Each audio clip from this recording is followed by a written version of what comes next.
Cláudio, já passei o anfitrião para você. Já vi. Agora vamos voltar aqui com ela. Pronto. Voltamos? Então, beleza. Então, vamos continuar. Isso aqui está sendo aos pedacinhos, mas vamos lá. Então, mostrar para vocês um acidente por jararaca, por bótrops, né? Então, a primeira característica do acidente é a dor local, né? Uma dor intensa, e logo seguida por um edema. Esse é um veneno, né, que vocês estão vendo que vai dar um edema considerável e tem duas ações. Uma ação hemorrágica, que pode acontecer no local da picada ou distante dele, né? A pessoa pode ser picada na mão, como esse caso aqui, mas tem uma hemorragia na gengiva, nos olhos, uma hemorragia interna, ou seja, o que está afetando aqui é uma possibilidade, a alteração no tempo de coagulação que esse indivíduo vai ter. E aí é interessante falar isso para vocês, porque essa é uma característica que aparece principalmente em jararacas filhote. Tá? O veneno do filhote ele é muito hemorrágico. O veneno do adulto já é pouco hemorrágico. Tá? Em compensação, a segunda ação é uma ação necrosante, né? Que vai aparecer muito mais no adulto do que no filhote.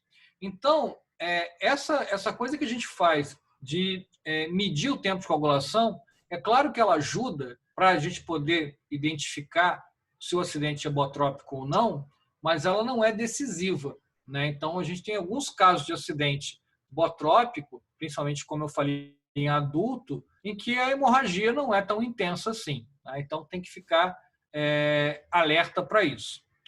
E o que vai levar um indivíduo a óbito, né, é a falência renal. E aí é interessante, porque o nosso problema aqui, no caso da jararaca, não é morte, não é óbito. Né? A maioria das pessoas, mesmo que não é tratada, não vai a óbito. Né? Pode ter uma sequela complicada, pode perder um membro e tudo, mas, se eu não estou enganado, nos últimos dados do Ministério da Saúde, a taxa de óbito em acidente botrópico estava 1,6, 1,7, alguma coisa assim. Ou seja, muito pouco. Né? Claro que toda a vida é importante, mas em termos percentual, o problema aqui é muito mais a sequela que ela deixa do que o próprio óbito. Aí queria mostrar algumas fotos para vocês. Alguém? Alguma coisa? Não. Gente, se vocês quiserem me interromper a qualquer momento, me interrompam, tá?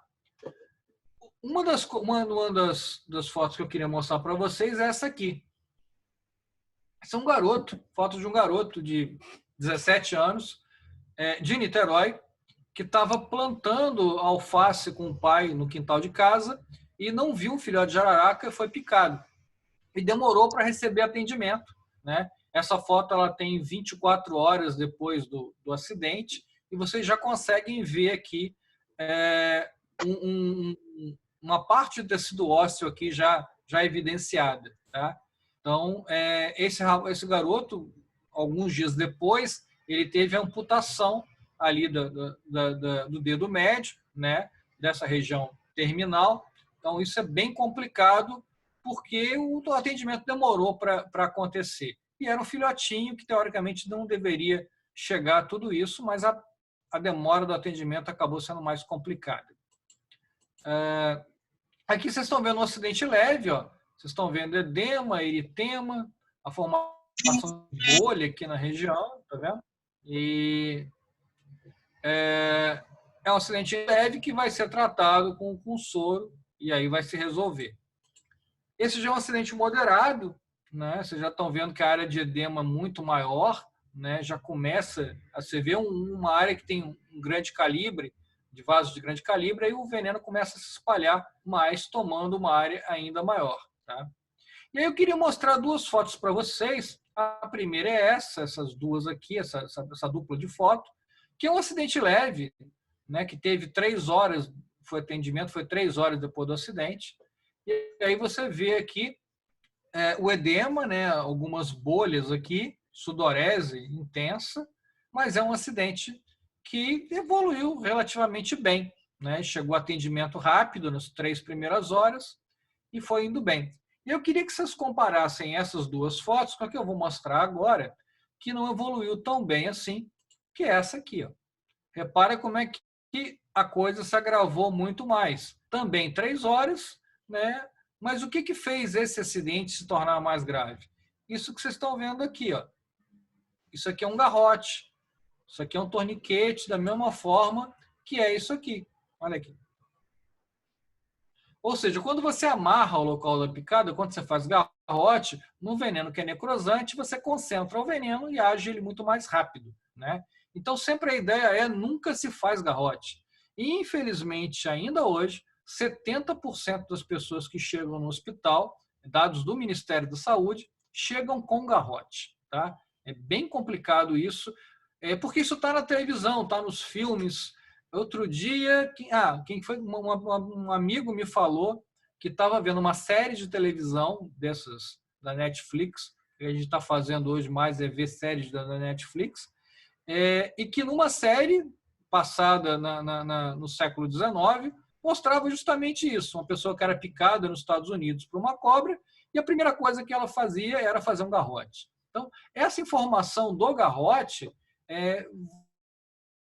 vem para a gente pelo cinema, pela televisão, isso está meio que no imaginário popular. Então, a probabilidade de um leigo ser acidentado e amarrar o local da picada, em apertar, em chupar o veneno, ainda é muito grande, o que vai agravar, vai levar a um acidente como esse. Okay? Aqui vocês estão vendo um outro acidente por jararaca, que não teve amputação, mas teve perda de tecido. E o que está acontecendo nessa foto é que o médico está pedindo para o paciente curvar o pé para trás. Repara que com o pé direito, que ele não sofreu acidente, ele consegue curvar o pé. Com a perna esquerda, né, onde teve o acidente, o pé está paralisado, então você tem uma perda de movimento aqui considerável. Além do que, você tem que pensar nas extremidades, né? Muitos acidentes, a gente falou, acontecem nas mãos, na ponta do dedo, né?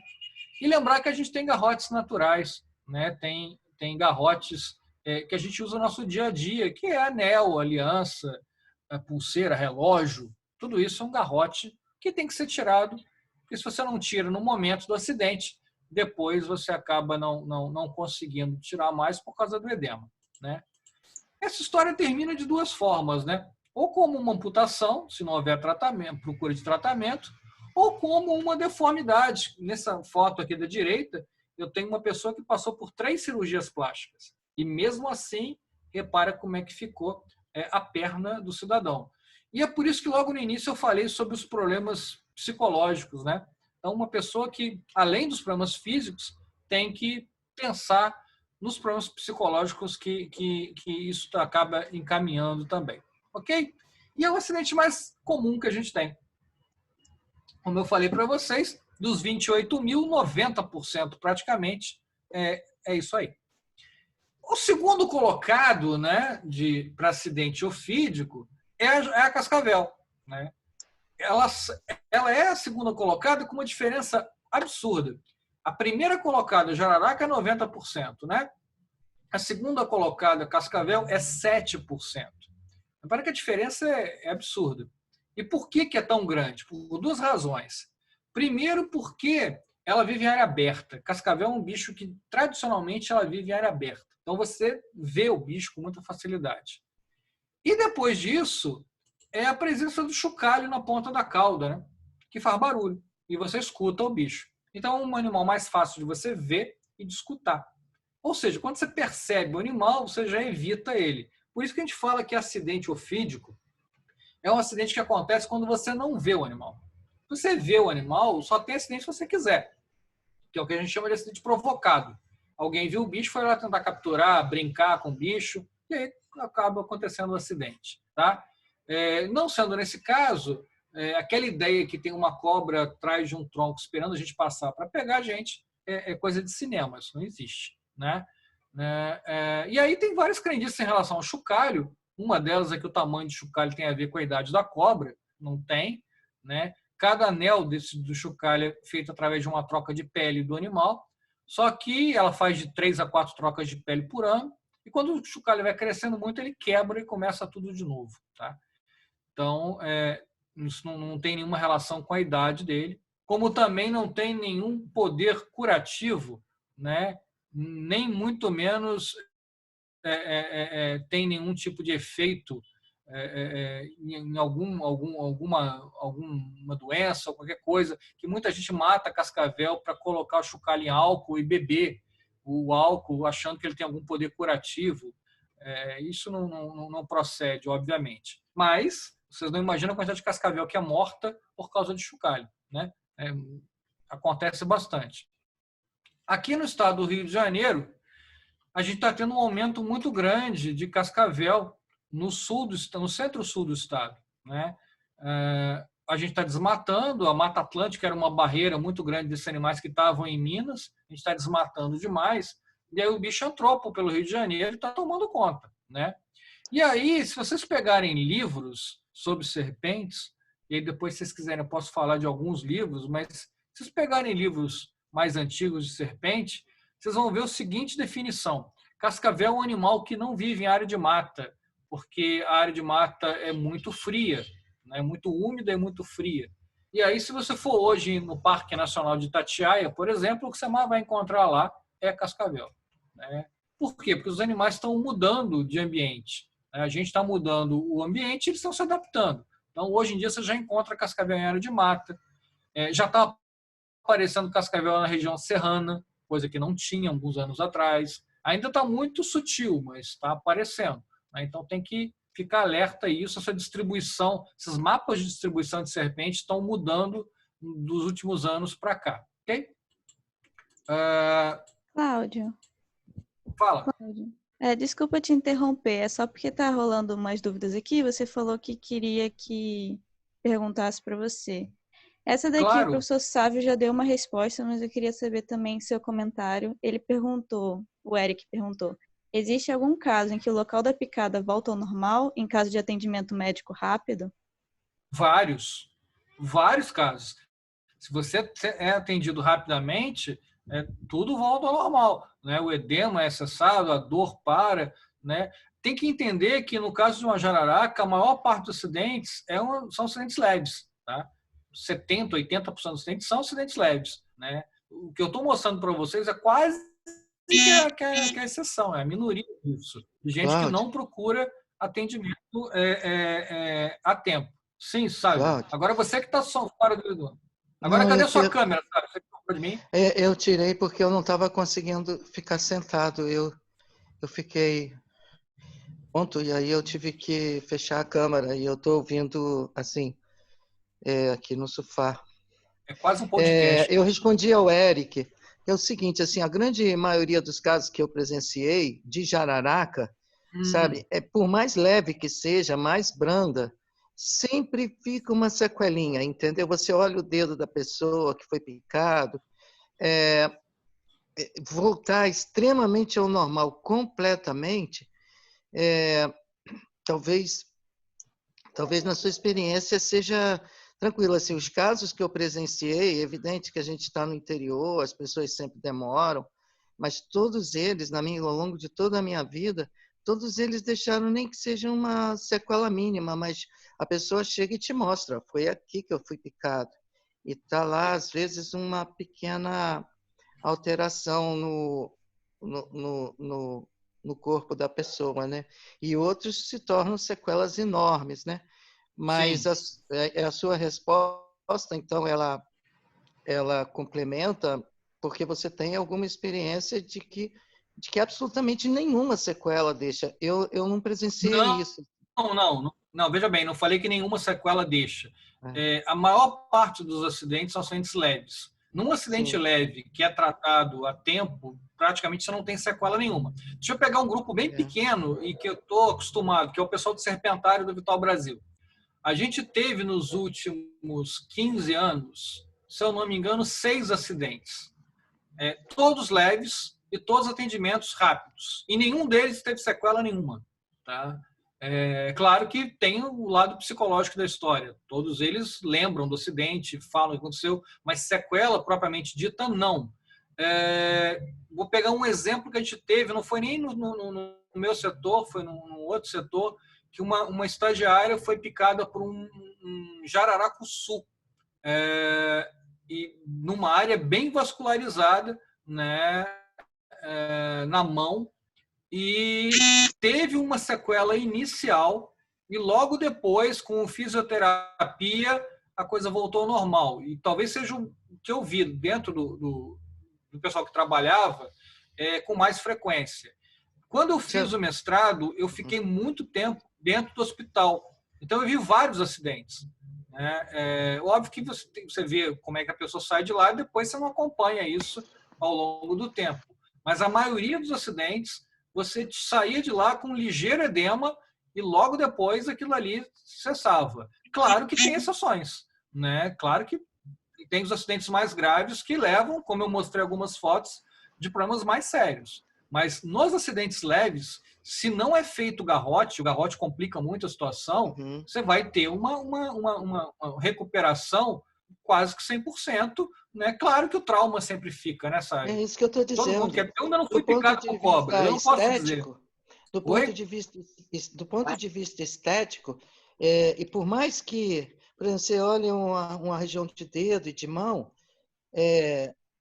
sempre, por mais branda, né, que foi que eu escrevi, por mais branda que seja, é comum, assim, pelo menos, e são duas questões que são verdades, assim, vamos dizer assim, o contingente, vamos dizer assim, as amostras que você está citando é dentro da região sudeste, dentro do Instituto Vital Brasil, que tem ali, na verdade, toda uma consciência e toda uma estrutura que você já picou, já sabe o que vai fazer, já está tudo perto. Mas o Brasil, o sistema de transporte e tudo mais, claro, no interior, não permite esse tratamento imediato com, sei lá, 30 minutos você está sendo medicado, né? Você tem toda a razão. Então, assim, eu respondi ao menino, né? Ao Érico, eu falei, olha, na minha experiência de vida, por onde andei, e todos os casos que eu presenciei de acidentes de jararaca, por mais branda que seja, sempre havia uma pequenina vamos dizer, sequela, mas as sequelas para essa panelinha, bota lá para lavar. O gato estava lambendo aí dentro. Ligado, perdão. Oi, já fala. As sequelas, por mais rápido que sejam tratadas, né? Então, assim, eu acho que você está certo em dizer que alguém que trabalha dentro de um serpentário e corre pode ter praticamente uma sequela muitíssimo branda, mas eu acho que tanto você quanto eu estamos certos, mas... Sim, não. Eu sempre costumo dizer, sabe, que a gente não tem um Brasil, né? A gente tem vários Brasis dentro do Brasil. É claro que um acidente no Rio de Janeiro, em São Paulo, é uma coisa. Outro acidente no Amazonas, no Acre, é outra.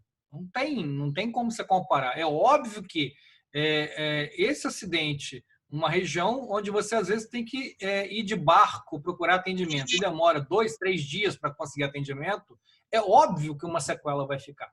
É óbvio. Mas, Cláudio, às vezes mesmo, por exemplo, eu tenho um amigo, um colega, que ele trabalha no serviço público, ele foi picado, isso foi em Brasília, ele pegou a serpente, foi correndo no hospital, levou ela na mão, mostrou a serpente, fez aquilo que você já sinalizou que não deve ser feito, e foi tratado imediatamente, pode-se dizer, mas assim...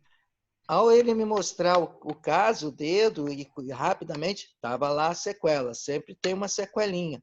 Eu acho que a gente talvez esteja diferindo em termos de proporção, né? Sim. Porque às vezes fica uma sequela mínima, né? Que você sente uma área mais entumecida ali, mas leva muito tempo para desaparecer quando desaparece. Você concorda comigo? Eu concordo. Eu vou ter um slide que eu vou mostrar daqui a pouco, que fala exatamente quais são os fatores que envolvem uma gravidade de acidente. tá? E aí a gente já falou em alguns deles, depois a gente fala dos outros. Mas uma coisa que é importante saber é o seguinte: o soro, né, ele neutraliza muito bem o veneno circulante, tá? Quando o veneno já está no tecido, quando já está na célula, ele já tem uma dificuldade para atender. É por isso que a gente sempre fala no tempo, né? Porque é para não deixar o veneno começar a agir e não concentrar o veneno para que ele não haja mais rápido. Então, quando a gente fala em soro, né, o soro neutraliza bem o que está no sangue, mas quando ele já está ligado, o veneno está ligado, já é mais complicado. Tanto é que tem várias pesquisas tentando achar um medicamento ou uma substância qualquer que complemente o soro, que possa, a partir do momento em que o veneno está na célula, ela possa diminuir os efeitos teciduais. Né? E ainda não se encontrou, né? Ainda estão pensando em algumas ervas, em alguns produtos fitoterápicos que possa não substituir o soro, porque o soro é quase que insubstituível, pelo menos nos próximos 30, 40 anos, com certeza, né? Não tem como você mudar isso, mas pode ter alguma coisa que complemente a ação do soro para evitar justamente o que você está falando, que haja uma sequela quando você começa a demorar mais para ter atendimento. Eu concordo com você, eu estou concordando. Se você foi picado e foi tratado ali imediatamente, aí, cara, o soro vai neutralizar a ação do veneno. Mas, sim, assim, regra geral, sempre tem uma demora, a gente falando de uma forma mais ampla no país, né? Acho que exatamente. Foi bom você ter se provocado, porque eu gostaria que você entrasse lá no chat mesmo e complementasse. Eu não tenho acesso ao chat, que eu só vejo a tela e vejo o quadradinho de... Só não estou vendo, na verdade, estou vendo Karina e você, mais ninguém. Pois eu também, só estou vendo Karina e você. Mas eu peço a liberdade que me entenda, porque eu olhei ali o chat e quis esclarecer a dúvida dos alunos. Fez bem, tem mais perguntas no chat. Eu não estou lendo o chat, então podem escrever o que quiserem que eu não vou ler. Karina, que está acessando o chat também, se tiver mais pergunta, repassa, Karina. Ou se alguém, que fez a pergunta, fale. Fale agora ou se cale para sempre. Tem mais uma pergunta, Cláudio, antes de você continuar. A Isabela perguntou: esse mito de chupar o veneno é por simplesmente não adiantar ou agrava mais os efeitos também, como no garrote? Não é que não adianta e você pode estar contaminando outra pessoa, né? Porque normalmente quem chupa o veneno é um amigo. Se é que a gente pode chamar isso de amigo. Né? E aí a pessoa tem uma lesão na boca, alguma coisa, o veneno entra em contato com o sangue de uma outra pessoa e acaba agravando. Até porque não adianta de nada, né? A pessoa vai chupar o veneno que está ali no local da picada. Mas vocês viram o tamanho da presa, 2 centímetros. Não tem como chupar o veneno, né? E automaticamente cai na corrente sanguínea, mas também na corrente linfática. Tem que lembrar disso. Então, chupar esse veneno é perda de tempo, é chance de uma outra pessoa ser envenenada, não adianta de nada. Tá? Agora, sem dúvida nenhuma, o garrote ainda é muito pior. Né? É bem mais complicado. Mas as pessoas não têm muito critério. Né? Eu posso te dar um testemunho, Cláudio? Eu comecei a trabalhar com animais selvagens na década de 80, no projeto Mico-Leão Dourado.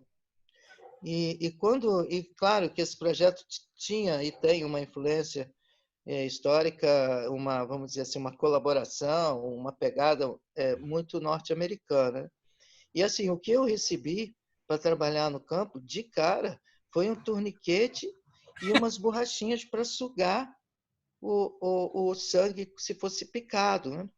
Eu olhei aquilo e realmente eu fui discreto, mas a gente vem de uma escola que é muito boa, eu tenho orgulho disso, e achei aquilo ali um equívoco, né? Quer dizer, o que eles estavam me dando, né? Para eu acabar de agravar o acidente, né? Fica só o registro, porque historicamente até mesmo os projetos regidos por grandes, vamos dizer assim, nomes da ciência, às vezes cometem alguns protocolos ao longo da história que certamente hoje não cometeria mais. É engraçado, né? Porque o que você está falando acontece muito. No início do ano, eu dei uma palestra num evento de montanhismo, que acontece aqui no Rio de Janeiro todo ano, um evento nacional, é uma jornada científica de montanhismo. E aí vem gente do Brasil todo, né? Que faz caminhada, trilha, alpinismo, tem de tudo. E aí veio um rapaz de Belo Horizonte que falou o seguinte: não, mas agora eu faço a minha atividade outdoor mais tranquila, porque eu vim dos Estados Unidos e comprei esse kit. E aí me mostrou o kit. O kit era exatamente uma borrachinha para fazer o garrote, uma seringa com tipo uma ampola na frente para você sugar o veneno, e tinha uma outra coisa, um produto qualquer, que eu não vou lembrar agora, que você passava e, teoricamente, o veneno era neutralizado por esse produto. E ele comprou isso nos Estados Unidos.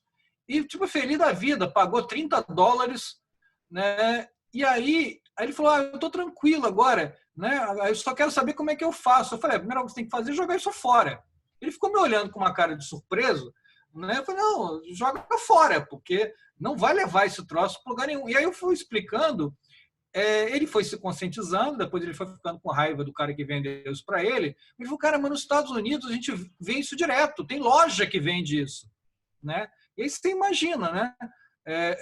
A população lá ainda tem dinheiro para comprar. A nossa sorte, Sávio, é porque isso aqui não é vendido. Você imagina se é vendido um kit desse a R$10 no mercado, no Mercado Livre?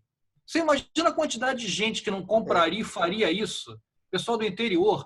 Por isso que eu falo, é bem complicado. Lá no meu canal, lá no YouTube, tem muita gente que deixa comentário. Outro dia eu fiz um vídeo sobre o específico Pessoa, né? Que é também um produto pseudofarmacológico que é vendido principalmente no Norte e no Nordeste. Se eu não me engano, é um produto que foi desenvolvido no interior do Ceará, que vende até hoje. E aí teve um rapaz que colocou um comentário, depois vocês vão encontrar lá o comentário, que fala: não, o que você está fazendo é um desserviço, você está dizendo que o específico Pessoa não funciona. A minha família usou aquilo ali pro resto da vida e nunca teve problema nenhum. Era picado por cobra, tomava o específico Pessoa. O pior é que o negócio ainda é oral, hein? Você imagina, né? É tipo um xarope. Aí a pessoa é picada por cobra e toma lá o xarope e fica bom. E eu tentei convencer ele que certamente as pessoas que foram acidentadas na família dele eram acidentadas por cobra não venenosa. E, obviamente, tomava o xarope e, obviamente, ficava bom, né? E ele falou: não, eu sei, porque a cabeça triangular me mostra que é uma cobra venenosa. Então, você imagina, é um cara que tem acesso à internet, é um cara, não é há uma ignorância, é claro, mas às vezes numa classe social até muito boa, né? E volta e meia tem isso. Volta e meia aparece uma situação dessa. São crendices que se cristalizam. E no Brasil isso é muito difícil, você tentar fazer as pessoas perceberem o que a ciência está mostrando. Ainda mais de hoje, né, sabe? E aí, tem que só provar que a Terra é redonda. Pois é. E aí, só para concluir, assim, tipo, no caso dos norte-americanos, existe também uma síndrome, né? Que aqui no Brasil de dependência, vamos dizer assim, cultural. de tudo cultural, né? Do que é dito lá, aparentemente é verdade, né? Mas, assim, as mentiras, quando repetidas, muitas vezes se naturalizam. E isso é uma questão, sabe? E os nossos alunos têm que entender, estão tendo essa formação de perceber que, em hipótese alguma, ele deve usar o torniquete. Não é verdade? Eu vou passar a palavra a você novamente. Não, e ainda tem mais, né? Porque muitas vezes, como você bem disse, essas pessoas aprenderam isso com os pais ou com os avós. E aí, quando você chega e fala que isso não é verdade, já aconteceu isso comigo em algumas regiões do Brasil, do cara chegar para mim, meio que agressivamente, e falar assim: mas você está chamando meu avô de mentiroso? Né? E às vezes é uma situação difícil, porque ele leva como se fosse uma ofensa mesmo. Né? Então, tipo assim, ele aprendeu desde criança que amarrar o local da picada resolve, que passar a erva lá, não, às vezes nem é erva, às vezes é fezes de gado, e ele acha que aquilo ali funciona. né? E aí é muito complicado esse tipo de coisa. Então, não é um trabalho fácil. Agora, vocês imaginam isso pela internet, né? Pelo menos o cara não me bate. Lá, pessoalmente, eu corro risco de tomar um soco. Na internet, eu tenho essa vantagem. Qualquer coisa, eu só desconecto. Mas é interessante você ver como é que isso se propaga em várias regiões do Brasil, né? A gente tem muito comentário que você não acredita que as pessoas escreveram aquilo. Os que tem palavrão, que o pessoal me xinga, eu tiro. Mas os que não tem, eu até deixo para o pessoal poder ver que, não, mas isso não acontece. Acontece mais do que a gente pensa. Tinha mais alguma pergunta? A Karina também foi embora. Acho que foi todo mundo embora, só estou eu e você aqui, sabe? Perguntaram mais alguma coisa assim. Falando. Peraí que eu não tô achando. Se o veneno que a pessoa chupa tem efeitos no sistema digestivo? A Marina perguntou. Bem, teoricamente não, porque tem que cair na corrente sanguínea. Tá? Mas eu duvido que um de nós não tenha nenhuma microlesão no tubo digestivo inteiro que não possa acontecer isso. Seja uma cárie até uma úlcera. Então, obviamente, teoricamente, beber veneno não faria mal se você pudesse garantir essa uniformidade do sistema digestivo. Óbvio que não é, então vai ter uma irritação gástrica e, obviamente, você pode ter um acidente também. Então, não bebam veneno. A dica é essa. Agora, é claro que veneno é proteína, né? Então, se você aquece, né, desnatura a proteína. Né? Então, querem beber veneno? Bebam veneno. Não sei que tem doido que quer fazer isso, mas tem de tudo. Né? Então, ferve o veneno e bebe o veneno. Não tem utilidade nenhuma fazer isso, além de correr um risco. Falando nisso, e vou estar falando de Cascavel, né? Não sei se vocês viram um vídeo de um maluco, agora acho que não tem mais, mas que fez um canal esfregando Cascavel no rosto. Vocês viram isso? Viu, Sábio? Eu não sei se é exatamente isso, mas eu vi um vídeo essa semana assustador. Ele pegou a Cascavel, enrolava ela na mão, passava aqui, passava ali. É esse. É um garoto do interior de São Paulo. Foi assustador ver aquilo. Ele cria Cascavel, no caso, tirou as presas e são só 2 cascavéis que ele tem. Ele faz isso só com 2. E ele fala assim, o engraçado é que ele fala assim, não, eu tenho um dom especial de manejar cascavel e a cascavel não pica. Não repita isso em casa, né? Não faça isso, porque só eu consigo. Então, o que ele está dizendo?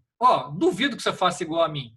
Ou seja, o que ele está provocando de acidente. Eu já denunciei esse vídeo no YouTube. Esse não, são vários vídeos.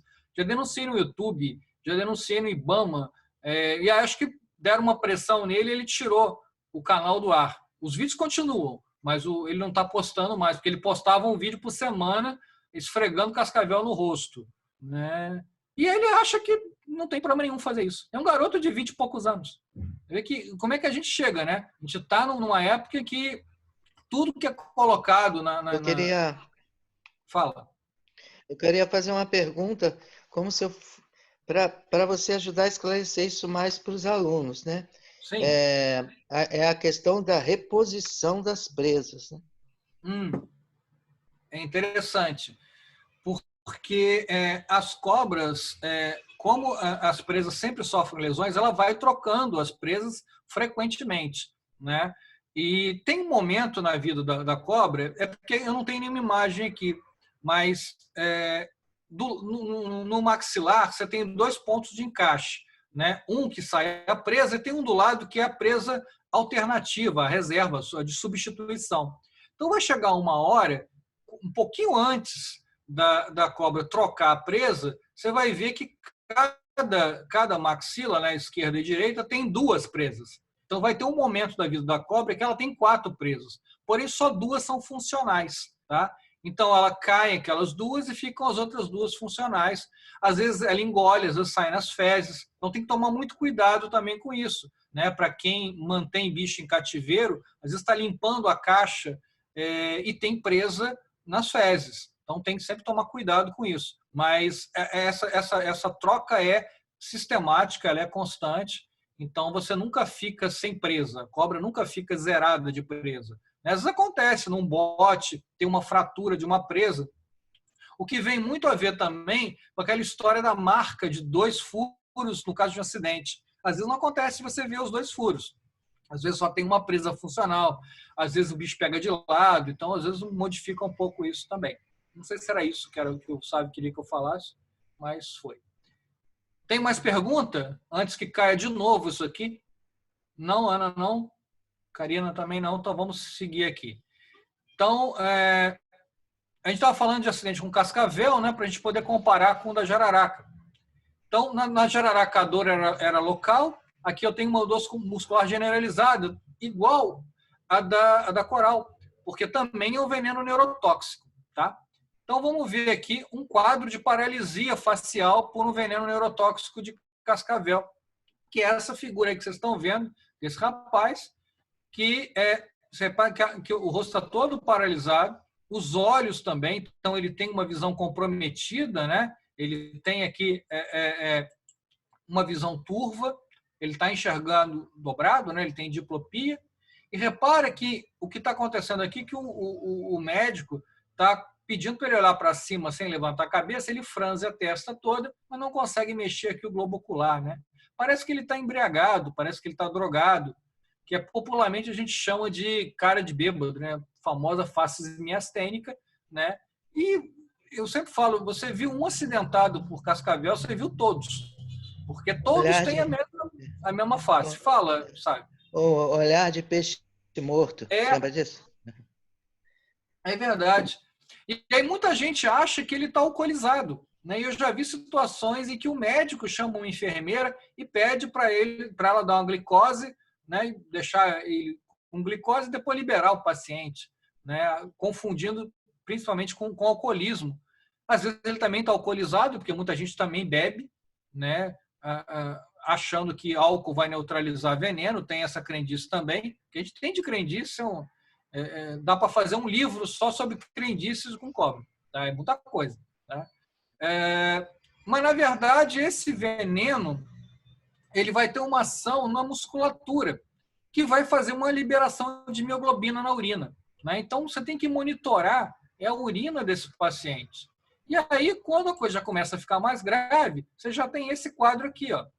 Você tem, isso aqui não é nem Coca-Cola nem café, isso aqui é a urina do paciente, né, que já está com um quadro elevado, com liberação de mioglobina, né? E o óbito dele vai também ser por falência renal. E aí você está vendo aqui uma criança com o mesmo quadro. Ó. Eu sempre falo que é a mesma coisa, aquele olhar perdido, né, e a testa franzida ali. Tá? E é um acidente que tem mais óbito que jararaca. Tá? Muita gente pergunta qual é a cobra mais perigosa que a gente pode ter. Eu sempre